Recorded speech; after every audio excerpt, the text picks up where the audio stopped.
2025년 7월부터 국민연금 제도가 바뀝니다. 이번 개편은 18년 만에 큰 변화로 연금 수급자뿐 아니라 앞으로 연금을 받게 될 분들에게도 적지 않은 영향을 주게 되는데요. 먼저 보험료율이 달라집니다. 그동안 국민연금 보험료율은 9%로 고정되어 있었는데요. 2026년부터 매년 0.5%포인트씩 올라서 2033년에는 13%까지 오르게 됩니다. 급격한 인상이 아니라 8년에 걸쳐 단계적으로 인상되는 방식입니다. 예를 들어 현재 월 300만 원 소득자가 납부하는 보험료는 27만 원이지만 2033년에는 약 39만 원까지 늘어나게 됩니다. 하지만 보험료만 오르는 건 아닙니다. 받는 연금액도 올라갑니다. 현재 국민연금은 명목소득 대체율을 매년 조금씩 낮추고 있었는데요. 2026년부터는 이를 43%로 고정하기로 했습니다. 원래대로라면 2028년에 40%까지 낮아질 예정이었지만 이 계획을 멈추고 지금보다 더 높은 수치를 유지하게 된 겁니다. 이렇게 되면 같은 기간, 같은 소득으로 가입했더라도 앞으로 받는 연금이 더 많아집니다. 실제로 국민연금공단 추산에 따르면 소득 대체율 43% 적용 시 수급액이 약 7.5% 늘어나는 효과가 있다고 하네요. 또 하나 중요한 변화는 국가의 책임을 명확히 했다는 점입니다. 기존에는 국가가 안정적으로 지급되도록 노력한다는 표현만 있었는데요. 앞으로는 국가가 지급을 보장한다고 법에 명시됩니다.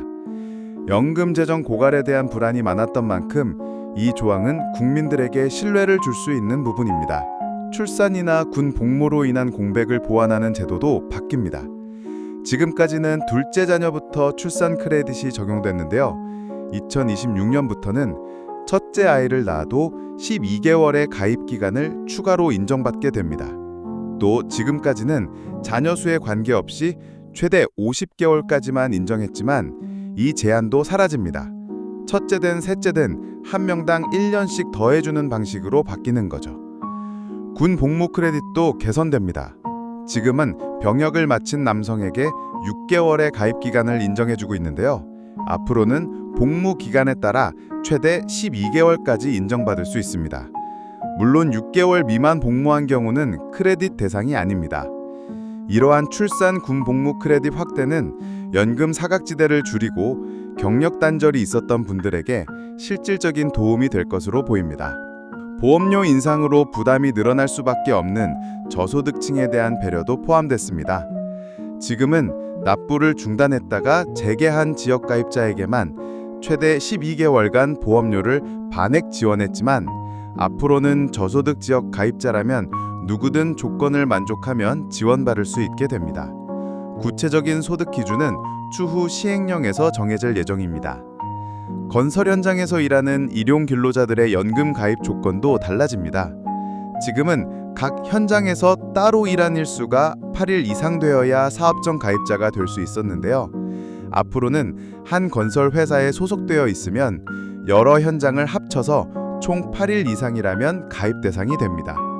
이렇게 되면 짧은 현장 근무를 반복하던 분들도 연금 가입이 쉬워지게 됩니다.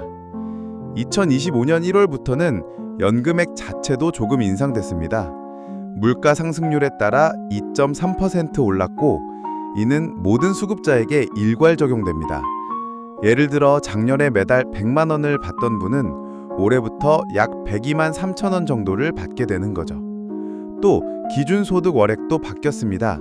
상한선은 617만 원에서 637만 원으로, 하한선은 39만 원에서 40만 원으로 올라갑니다. 이에 따라 고소득 가입자의 경우 보험료가 소폭 상승하게 됩니다. 이제 조기연금과 연기연금 얘기를 해볼게요. 국민연금은 본래 65세부터 받을 수 있는데 상황에 따라 최대 5년 앞당겨서 받을 수도 있고 반대로 최대 5년 늦출 수도 있습니다. 조기연금은 수급 시기를 앞당기는 대신 감액을 감소해야 합니다. 1년 앞당기면 연금액이 6% 줄고 5년 앞당기면 30%나 줄어듭니다. 실제로 조기연금을 선택한 수급자는 계속 증가하고 있고 2025년에는 약 10만 7천 명에 이를 것으로 보입니다. 갑작스러운 실직이나 건강 문제로 소득이 끊겼을 때 조기연금을 선택하는 경우가 많습니다. 반면 연기연금은 받는 시기를 늦추는 대신 연금액이 늘어나는 제도입니다.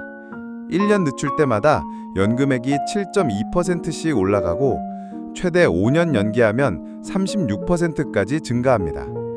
연기 기간 동안 연금을 받지 않지만 그만큼 매달 받는 금액은 크게 늘어나게 됩니다. 경제적으로 여유가 있거나 건강에 자신이 있는 분들에게는 이 선택이 유리할 수 있습니다. 사례를 통해 이해하면 더 쉬울 텐데요. 같은 조건으로 연금 수급권을 가진 두 사람이 있다고 가정해 볼게요. A씨는 조기연금을 신청해 만 60세부터 월 70만 원을 받고 B씨는 연기를 선택해서 만 70세부터 월 136만 원을 받습니다. 두 사람의 총 수령액이 같아지는 시점은 대략 80세쯤 됩니다. 그러니까 오래 살수록 연기연금이 더 유리하다고 볼 수 있죠. 또 하나의 사례입니다. 2026년에 첫째 아이를 출산한 직장인 부부는 기존에는 아무런 연금 혜택이 없었는데 이제 12개월의 가입 기간을 추가 인정받아 연금 수급 자격을 조기에 확보하게 됩니다. 이것만으로도 연금 수급이 가능한 기준인 10년 가입을 충족하는 사례가 생길 수 있습니다. 이처럼 제도 변화가 실제 삶에 영향을 주는 부분이 많아졌습니다.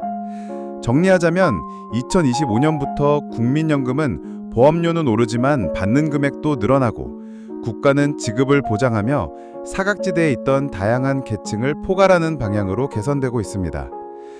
출산과 군 복무, 저소득층, 일용직 노동자 등 사회 전반의 다양한 상황을 반영한 변화라고 볼 수 있습니다. 앞으로도 연금 개편 논의는 계속될 가능성이 큽니다. 기대 수명이 늘어나면서 수급 개시 연령을 늦추거나 더 유연한 수급 방식이 나올 수도 있습니다.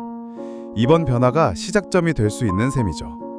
중요한 건 이러한 궤도 변화 속에서 본인의 연금 상황을 정확히 파악하고 필요한 준비를 해두는 것입니다. 내가 언제부터 얼마나 받을 수 있는지, 지금 준비가 충분한지 다시 한번 점검해보는 계기가 되셨으면 좋겠습니다.